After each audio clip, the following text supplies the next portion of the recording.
Hi guys, இது VGS atrocity vlog. வீடியோக்குள்ளே போகிறதுக்கு முன்னாடி நம்ம சேனலை சப்ஸ்கிரைப் பண்ணாதவங்க சப்ஸ்கிரைப் பண்ணிக்கோங்க. பக்கத்தில் இருக்க பெல் ஐக்கானையும் கிளிக் பண்ணிக்கோங்க. இப்போ வாங்க வீடியோக்குள்ளே போகலாம். இது மதியமாக எடுத்த விளாக் தாங்க. பாருங்கள் கிளைமேட் எப்படி இருக்குன்னு. மதியம் மாதிரியே தெரியல, அவ்வளோ இருட்டிட்டு வந்துருச்சு. அவ்வளோ சூப்பராக இருந்துச்சு கிளைமேட்டு. சரின்னு சொல்லிட்டு பாப்பா சாப்பிட்டுட்டு இருந்தா. அப்புறம் அத்தை வீட்டுக்கு போயிருந்தோம் காலையிலேயே. அதனால் அத்தை சுரக்காய் கூட்டு வச்சுருந்தாங்க. அப்புறம் கொத்தமல்லி துவையில் வச்சுருந்தாங்க. அதை கொடுத்தாங்க கொஞ்சம். அதை எடுத்துகிட்டு வந்தாச்சு. இன்றைக்கி அங்கேருந்து கொஞ்சம் காய்கறிலாம் எடுத்துகிட்டு வந்திருந்தோம். அதெல்லாம் எடுத்து வச்சிடலான்னு சொல்லிட்டு தான் எடுத்து வச்சுருந்தேன். சரின்னு சொல்லிட்டு கத்தரிக்காய் குழம்பு வச்சிடலாம், புளிக்குழம்பு அப்படின்னு சொல்லிட்டு தான் ரெடி பண்ணிகிட்டு இருந்தேன். கத்திரிக்காய் நீளவாக்கில் அறுத்துக்கணும். எப்படின்னு பாருங்கள். இதெல்லாம் ஃபஸ்ட்டு எடுத்து வச்சுருவோன்னு சொல்லிட்டு வாழைக்காய், இஞ்சி, பச்சை மிளகாய் எல்லாமே எடுத்துகிட்டு வந்திருந்தேன். அதெல்லாம் ட்ரேயில் எடுத்து வச்சுருவோம் அப்படின்னு சொல்லிட்டு எடுத்து வச்சுட்டு இருந்தேன்.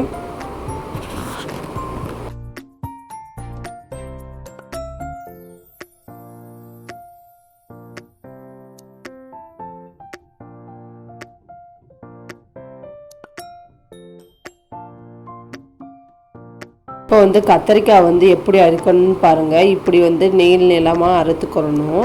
மொத்தமாக இருக்கிற மாதிரி இருக்கணும். 4 கீர் கீறிக்கிறணும். கீறிட்டு நாம் அடுப்பில் சாப்பாடு வச்சுருந்தோம். அதை கீழே எடுத்து வச்சிடலான்னு சொல்லிட்டு எடுத்து வச்சுட்டு இருந்தேன். விசில் போயிருச்சு. அப்புறமா கடாய் வச்சுக்கிறணும். அப்புறமா எண்ணெய் கொஞ்சோண்டு ஊற்றிக்கோங்க. எண்ணெய் ஊற்றினதுக்கப்புறமா நம்ம வெட்டி வச்ச வெங்காயம், அப்புறமா தக்காளி இதெல்லாம் சேர்க்கணும். சேர்த்து வதக்கணும் தனியாக. அதான் குழம்பு டேஸ்ட்டாக இருக்கும்.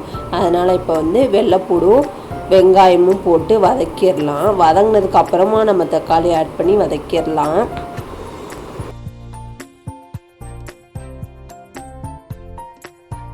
இப்போ வெட்டி வச்ச தக்காளியும் சேர்த்துக்கலாங்க.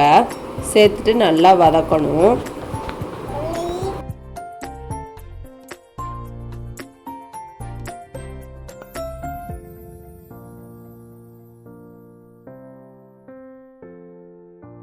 எனக்கு என்ன பாப்பா பால்வாடில் விட்டுட்டு அப்புறமா நம்ம சமைச்சு சாப்பிட்டு அப்புறமா நம்ம ரெடி பண்ணுறதுக்கு கரெக்டாக இருக்கும்னு சொல்லிட்டு அதான் வேலையவே டக்குனே ஸ்டார்ட் பண்ணியாச்சு. சரின்னு சொல்லிட்டு குழம்பு வச்சுட்ருக்கோம். இப்போது சாப்பாடு வச்சாச்சு. காய் அத்தை கொடுத்தாங்க, அது இருக்குது. அதை வச்சு சாப்பிட்டுக்கலான்னு சொல்லிட்டு தான் பாருங்கள். இந்த மாதிரி வதங்கணும். இப்போ வதங்கிருச்சு. ஒரு மிக்சி ஜாரில் போட்டு நம்ம அரைச்சிட்டு வந்துடலாங்க.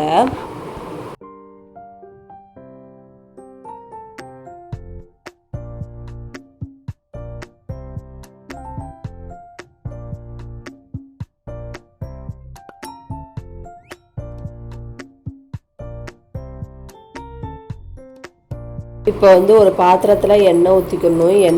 எண்ணெய் காஞ்சதுக்கப்புறமா நம்ம வெட்டி வச்ச கத்தரிக்காயெல்லாம் சேர்த்துக்கலாம். சேர்த்துட்டு நல்லா வதங்கணும்.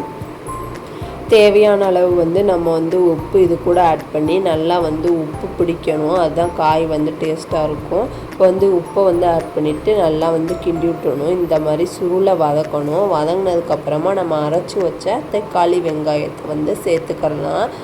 சேர்த்ததுக்கப்புறமா நம்ம வீட்டு மசாலா 1 ஸ்பூன் ஆட் பண்ணிப்போம். பெரிய ஸ்பூனில் 1 ஸ்பூன் மட்டும் ஆட் பண்ணிவிட்டு நம்ம நல்லா தண்ணியில் கரைச்சிட்டு அப்புறமா குழம்புல சேர்த்துக்கலாம்.